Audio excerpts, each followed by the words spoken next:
last time Winnie and I stood on a stage facing so many people has to be on our wedding dinner night 21 years ago. But I remember we received a lot of ang paos then, so today I'm not too sure. But I see a lot of happy faces, so lunch must have been really good. Yeah. So good afternoon, ladies and gentlemen. Thank you, organizers, for having us here. My name is James Kwan, and this is my wife, Winnie Chan, and together we are the owners of Bynd Artisan. So Bynd Artisan was started in 2014. It's actually based, it's a modern interpretation of Winnie's grandfather bookbindery in 1945. So why did we create Bynd Artisan 2 years ago? We created Bynd Artisan because we wanted to enjoy the traditional beauty, the joy of traditional paper bookmaking and leather crafting, but with a modern twist. Yeah. So, what do? We have just a quick question. How many people know here has been to Bynd Artisan? Oh, thank you very much. Thank you very much. Really appreciate it. So what we do, our specialty, our key selling points is personalizing and customizing. So we personalize, we stamp names, alphabets on products, and we make one-off products for the customers. So what do we have? We have luxury stationery and leather products, and you can find these in the retail stores. We have the customize a notebook, customize a diary, customize a sketchbook. So these are the things that you can come in and choose the different materials, and our craftsmen would put it together for you on the spot. And then we hold workshops. So our craftsmen will conduct the paper making, book making, or leather goods making workshop in our premise. All right. And then we work with designers to make products that are usually out of our comfort zone. And then last but not least, we have a corporate and bespoke division, and we work with almost all the private banks in the region, and MNCs, government bodies, and stat boards. Yeah? So, what was I going to say? Okay, so just share a bit about our location. So our flagship store is in Chippy Gardens in Holland Village. Here's a picture of it. You can see that the space is designed to be experiential, and the craftsmen are in the forefront of the store. Because in the store, you can pick different options and get it customized on the spot. So you actually watch the craftsmen doing it. So it's kind of like how, I guess in Ding Tai Fung, you have someone, live making xiao long bao kind of a experience.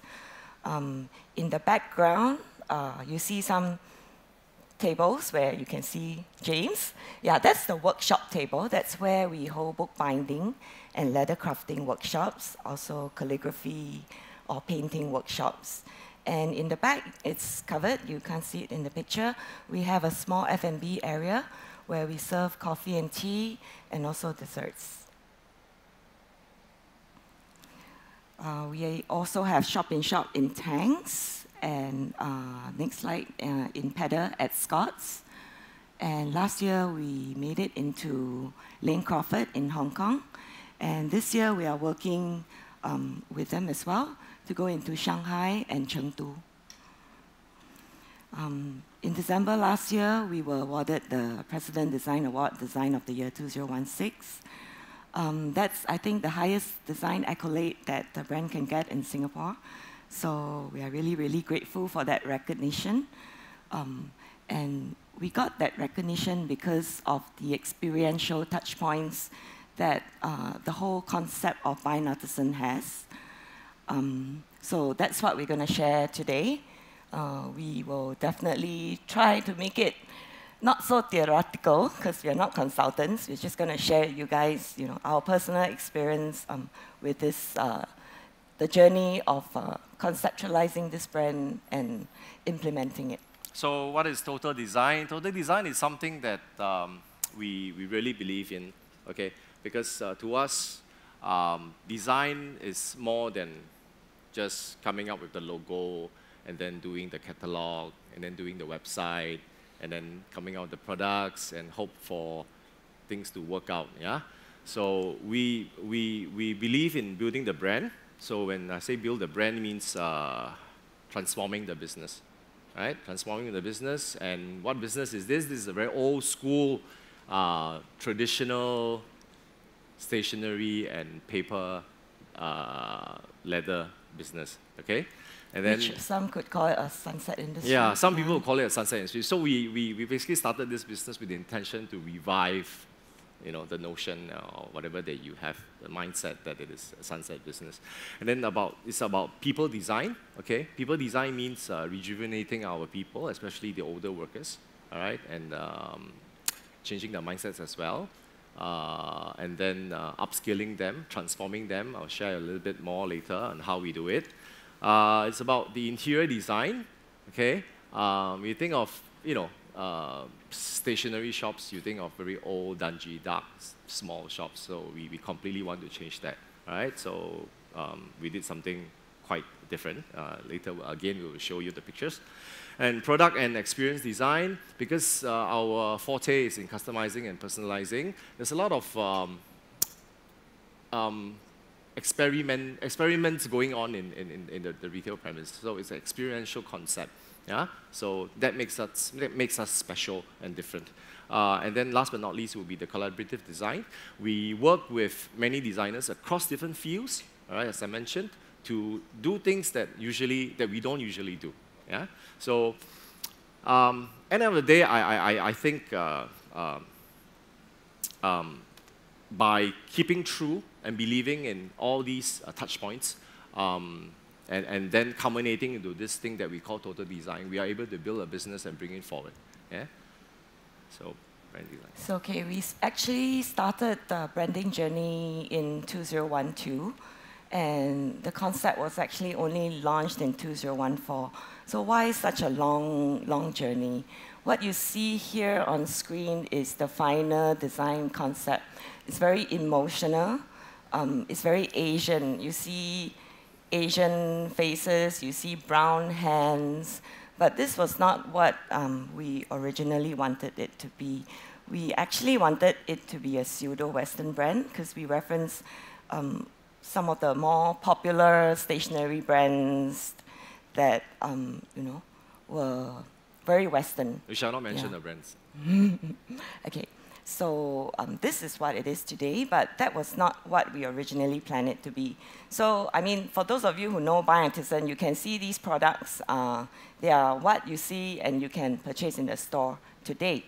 But the concept, that's me, you know, but afraid to show you my face that I'm Asian, you know, pretending I'm Ang Mo, you know, in my Western clothes, you know, under the hot sun, pretending that it's winter. Yeah, so. So that was the earlier concept, but we realized that we are not being very genuine. We're not making use of my grandfather's heritage, and we're not being very authentic. And if the concept had launched in this pseudo-Western way, I think the two of us cannot be standing here. We have to be hiding somewhere in the background and getting someone else to come on stage to share this story. So, so the final concept, Mr. Chong, he's our master craftsman. He's 74 this year, but he's still very healthy and fit. And he became our poster boy. And here you see him with the golden gilded books, working, binding some books, yeah. So the whole imagery is very emotional and working with very, very simple machines, not the high-tech kind of machines that you would see in a typical book binding factory nowadays. And yeah, just working with their hands. The focus, if you see, is working with their hands. So that was the before and the after. So we actually went through one round of branding exercise where we fixed the name. Okay, Bynd is actually a play on the word book binding, and it's actually a British surname, I think from the 16th century, from a line of family bookbinders. Yeah. So we fixed the name because we already started the process of trademarking it. We were already starting the process of producing the products. But the branding that goes around it is different. Okay? So our ethos at Bynd Artisan is something's worth sharing. I think everyone's very familiar with the concept of sharing nowadays. You know, share on Instagram, share on Facebook. But what we want to share here is our heritage and also the experience of our craftsmen, because altogether they have more than 100 years of experience in leather crafting, in book binding, in embossing, debossing, foil stamping, and what we do today. So we hope that we can revive the trade in this way. So the first core point that I want to share on is on human capital. I think right before we started this project, Spring was very kind to give me a human capital grant. And that gave me the tools to be able to empower and encourage our production workers to accept that their job scopes are being changed, that they're not going to be just in the back room. They have to come forward into retail service. They have to go through training for customer service, for grooming, to learn how to operate a POS, things like that. And the transformation is what you see here. For example, our poster boy, Mr. Chong, I'm a firm believer that you try to build a job scope around someone based on their strengths and try to give them less work based on their weaknesses, yeah. So Mr. Chong's strength was actually, he likes tinkering with his hands, yeah. So in this new concept, you see him serving customers, running workshops, and I think a year into starting Bynd Artisan, I attended one of his workshops, and you know, he was able to crack jokes and engage the target audience, which is much younger than him, and that's really a transformation that I'm very proud of. So when we started 2 years ago, I can remember at our very first general meeting, because you know we control some stuff, and you know we are dealing with a lot of production workers, and their comfort zone has always been home, wet market, you know, going to Sheng Siong, for example, and then going to the factory, and that's their life. You know, they don't venture out. Some of them have not even been to Ion, for example. So we bought them white shirts, aprons. So we even bought all of them the same pair of shoes, so to standardize their uniform, okay? Because we were very afraid that they would appear to be, you know, unsightly in some ways. And at the end of the first general meeting, the goodie bag given to all the staff contained 2 bottles of what do you call that? Vanish. Vanish, okay? That is for them to bring back and clean their white shirts to ensure that they all come back the next day with clean white shirts.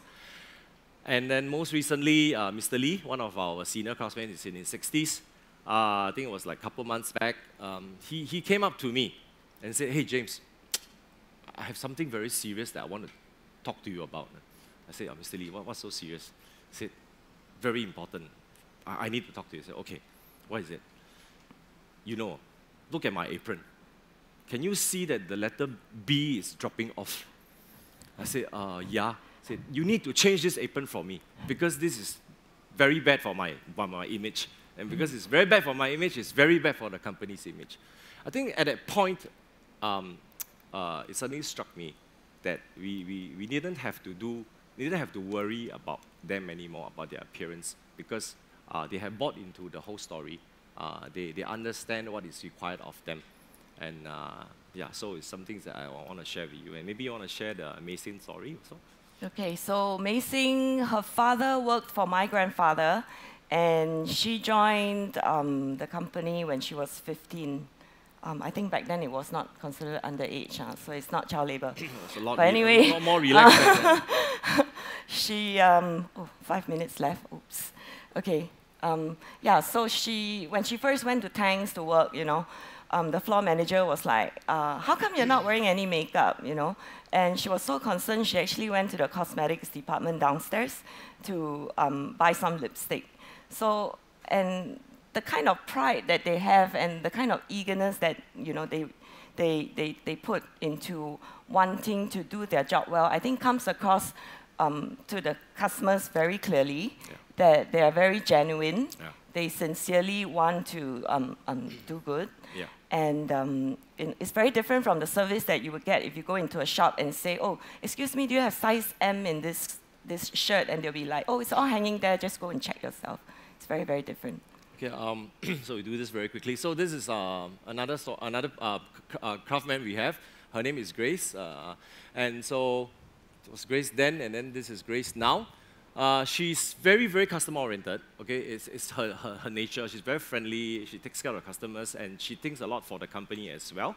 And I don't know anybody has met Grace before in our shop. So as we are speaking, she's actually now in Resort World Sentosa, sitting in front of 3 judges because she has been she has made it to the final rounds of the Singapore Tourism Board Best Customer Service Award.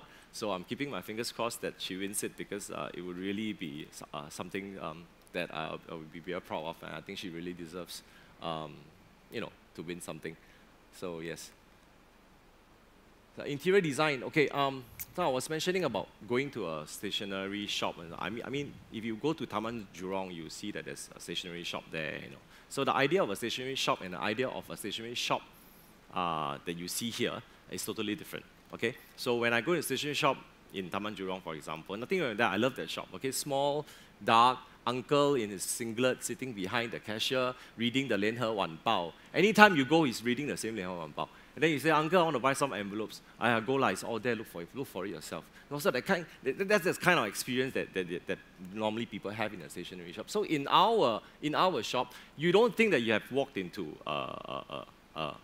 you know, a stationery shop. So we have concrete cement floor, we have exposed ceiling, we have copper pipes, a lot of wood, a lot of black steel, and most importantly, I think there are a lot of touch points that bring you back to the past. So we put together all the very old letterpress plates, we put them together and we make it into one art piece, and in every shop you'll find the art piece adorning the walls. And then we also ransack the warehouse for old archives, and then you have, like, you know, documents, pictures, and all these are basically just to transport you, you know, back in time. Okay, so product experience and design, I think it's all about people, all right? So to me, business today is not about buying and selling a product. That's not good enough. It's about the customer experience, all right? The customer has to feel for your brand. So for us, because it's a lot of customizing and personalizing, so the rapport between the customer and the craftsman is very, very strong, okay? And because we keep our ears very close to the ground, we listen to what the customers want, all right? So an example, when we listen and then we produce, will be the passport holder. We have a lot of customers coming to us, say, hey, I travel overseas, you know, I have to switch out of my Singapore SIM card, buy a foreign SIM card. When I come back, I realize that my SIM card is gone. So because of that comment, we created the passport holder with 2 SIM card holders, and naturally that became our bestseller. Yeah? So that's the meaning about listening to the customers and giving them what they would want to have. Okay, so product and service design, yes, we do the customize the notebook, and it was called the 1 in a million. 2 years down the road, it's become 1 in 10 million because the options are just too many. So the choices go into 10 million now, all right? So it's quite unusual because we had a father coming in, you know, sending the daughter for a workshop. And then the daughter stayed behind, and the father, while waiting, made a customized notebook, and then he left. And then 3 hours later, he came back. And during the 3 hours, the daughter went to make a notebook on her own. And guess what? When at the end of the whole session, they put the 2 notebooks together, they were exactly the same. And it was a teary moment because I thought that something like that would never have happened, but it just shows that, you know, some possibilities. So customers come in, choose the leather, choose the paper, choose the the add-ons, and they go away with something that they created with the help of the craftsman. I think that journey, that shopping journey is very important to us. Right? Okay, collaborative design. Okay, so that's the last touch point for Bynd Artisan. We collaborate with designers and come up with small runs of different products that we showcase in our atelier. I think it's very important to collaborate because you avoid groupthink when you work with people outside the company, and in this case, outside in the industry. So here you see two fashion designers, Ying the Label and Priscilla Ong Shomugan. We have a photographer, John Klang. We have an art lecturer and sketch artist, Erwin Lien. And right in the middle is Larry Pei. He's the creative director of Larry, and he actually came up with the whole concept and branding for Bynd Artisan. So when we work with them, it's very interesting for us because we get to learn about different industries. Oh yeah, we also work with Gentle Bones. He's a singer. So from music industry to fashion industry, it's very different from the traditional stationery industry that we're talking about. And because of this, I think it helps that because we want to work towards being a lifestyle company and not just a paper and leather company. So that part of a collaboration has helped for our followers to know more about that designer, and for that designer's followers to know more about us. Oh, so to wrap up, that we have overrun. So the design to us encompasses all these 5 points. But I think most importantly, I feel that after this 2.5-year journey, I think the most important thing to me is the people. Yeah, the people. The people, they have bought into the idea. They believe in the vision. So our vision is to make Bynd Artisan an iconic Singapore brand. And I think all our staff, they all believe in that. And they are all rowing towards the same direction. And I think when they believe in that, and it shows, you know, in their daily lives, and I think the customers will also be able to see. And I think when the customers also want us to become the next iconic brand, I think we will be okay in the years to come. So, a quick summary, yeah. I think for our branding journey, as an SME, you really need to know your own weaknesses, know your strengths, know your competitors, and come up with something that is unique. You really need to have unique selling points, because if you're just selling pure products, I think someone else can find it on Taobao and all that. It's too competitive, and you don't want to be caught in a price competition. Right. Business is about human relationship now, more than buying and selling. Yes. Okay, so thank you very much. Thank you. Thank you. We'll continue with the Q&A later. Thank you. Thank you.